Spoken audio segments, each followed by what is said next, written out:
మరి ఈనాటి టుడే స్పెషల్లో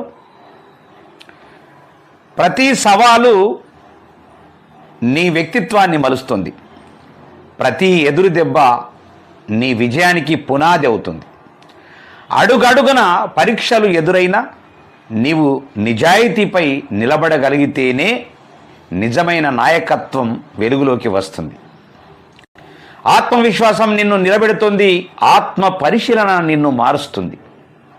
కానీ అధికార మదం కళ్ళకు కడితే ప్రజల బాధలు కనిపించవు, వినిపించవు. ప్రతి నమ్మకం వెనక ఒక ఆశ ఉంటుంది. ఆ ఆశల్ని నెరవేర్చని నాయకత్వం ఎంత పెద్ద కుర్చీపై కూర్చున్నా చరిత్రలో చిన్నదిగానే మిగిలిపోతుంది. ఓ నాయకుడా, పదవి నీకు వచ్చిన వరం కాదు, ప్రజలు ఇచ్చిన బాధ్యత. ప్రజల చెమటతో నిర్మించిన రాజ్యాన్ని ప్రజల కన్నీళ్లతో నింపొద్దు. సంక్షోభం వచ్చినప్పుడే నీ అసలు రంగు తెలుస్తున్నది. అవకాశం వచ్చినప్పుడే నీ నిజాయితీ బయటపడుతుంది. పరాజయం నీకు పాఠం నేర్పితే విజయం నీకు వినయాన్ని నేర్పాలి. ఆకాంక్షలతో ప్రజలు ఎదురు చూస్తున్నారు, న్యాయం కోసం గలం ఎత్తుతున్నారు. వారి స్వరాన్ని అణిచివేయడం కాదు, అర్థం చేసుకొని మార్పు తీసుకురావడం నిజమైన నాయకత్వం. ప్రతి అనుభవం నిన్ను బలంగా మార్చాలి, ప్రతి తప్పు నిన్ను సరిదిద్దాలి. కానీ అదే తప్పు మళ్ళీ మళ్ళీ చేస్తే అది నాయకత్వం కాదు, నిర్లక్ష్యం. అందుకు నిలబడు, నీ నిశ్చయంపై నీ నిజాయితీతో పరిగెత్తు ప్రజల సేవలు.